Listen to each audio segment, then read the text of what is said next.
Dan saya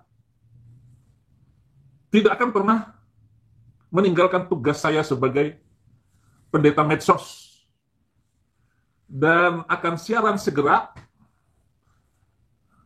channel membangun jemaat baru agar segera banyak orang-orang yang bertobat meninggalkan ajaran palsu dari nabi palsu. Bismillahirrahmanirrahim. Assalamualaikum warahmatullahi wabarakatuh. Masih kembali di channel terbaru saya. Terima kasih kepada teman-teman masih setia menonton, mendukung, menyaksikan konten dari channel ini. Tentunya kita sudah melihat bagaimana cuplikan dari Udin Bongak Duda Tua ini. Sekarang ini kan dia mengaku sebagai pendeta medsos. Dia tidak bisa meninggalkan medsos karena dia ini akan membangun jemaat baru. Ya, menurut saya Saifuddin Ibrahim ini bukan pendeta medsos, tapi pendeta donasi. Gara-gara donasinya macet, si Sarah Ayu pun meninggalkan Saifuddin Ibrahim. Karena Saifuddin Ibrahim kan orangnya pemalas. Ini Sarah Ayu sendiri yang menyampaikan, istri dia. Jadi Saifuddin Ibrahim ini katanya hanya ongkang-ongkang kaki mengharapkan donasi yang tak pasti. Cuman itu yang ditunggu-tunggu oleh Saifuddin Ibrahim. Setiap harinya kan si Udin ini mengaku sebagai guru besar Al-Quran, guru hadis. Jadi semua yang diucapkan oleh Saifuddin Ibrahim ini katanya tidak ada satu umat muslim pun yang berani menanggapinya.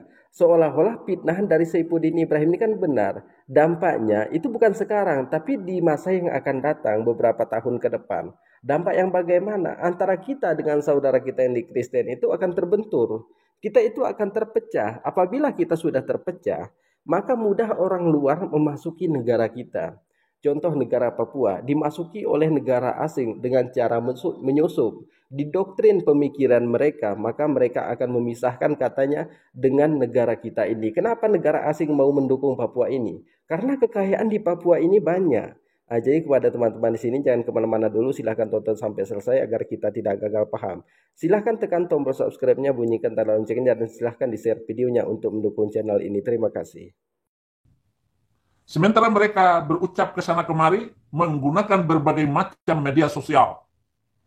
Dan mereka menggunakan segala macam cara untuk memutarbalikkan fakta, memutarbalikkan lidah mereka, agar dipercaya berita hoak, ajaran hoak itu.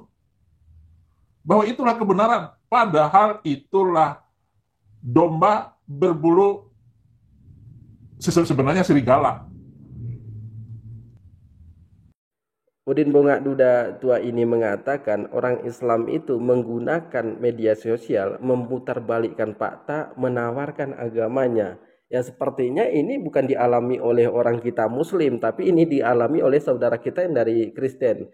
Karena yang pernah kita dengar itu kan sales panci, sales kue gitu. Tapi sekarang ini ada sales agama, agama Kristen, di mana saudara kita ini Kristen ini kan sering teriak-teriak di jalan, agama Kristen lah, di mana-mana di kerumunan orang Islam mereka ini berteriak, terimalah Yesus, Yesus itu jalan lurus, seperti orang berkampanye partai politik seperti itu. Jadi kalau masalah memutarkan balikkan fakta, ya itu bukan dialami oleh kita Muslim, tapi itu dialami oleh saudara kita yang di Kristen. Mereka itu sering membolak-balikkan fakta untuk menjatuhkan agama Islam. Tapi tanpa mereka sadari, mereka ini bukan menjatuhkan agama Islam ya, tapi mereka ini menjatuhkan agama dia sendiri. Jadi kalau masalah agama ini memang di negara kita ini sangat sensitif ya. Kita kepercayaan kita umat Islam, mayoritas umat Islam. Berapa persen umat Islam di negara kita? Umat Islam di negara kita ini di Indonesia 86,93%. Sedangkan Kristen itu 7,47%. Semakin tahun orang Kristen itu semakin menurun. Kenapa? Jadi mereka ini semakin menurunnya karena semodel orang Saifuddin Ibrahim mencaci maki agama Islam. Terus orang-orang Kristen ini menelusuri apa benar yang diucapkan oleh Saifuddin Ibrahim. Ternyata tidak benar, akhirnya mereka tertarik untuk masuk ke dalam agama Islam. Kita lanjutkan. Pengkhianat-pengkhianat Papua juga banyak. Artinya orang asli Papua itu banyak juga yang ikut kadrun. Dan ada beberapa orang Papua yang masuk agama sudrun itu. Padahal orang Papua nggak memerlukan agama itu.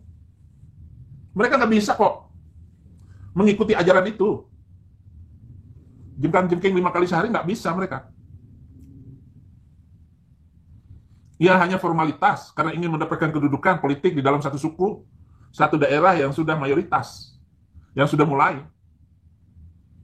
Dan menganggap bahwa Agama Sudrun ini adalah agama jawaban hidup dan kesulitan orang Papua. Nggak bisa, saudara-saudara. Orang Papua nggak bisa beragama lato-lato. Kalau si Udin ini mau membahas Papua, sepertinya ini hanya mempermalukan diri sendiri. Karena kalau cerita dan pengalaman dari Ustadz Padlan atau yang dijuluki dengan Ustadz Sabun Mandi, Papua ini di setiap sukunya sangat menyedihkan. Di suku pedalaman, kenapa? Karena saudara kita yang di Papua itu menyusui anak B2 sebelah kanan, menyusui bayi itu sebelah kiri.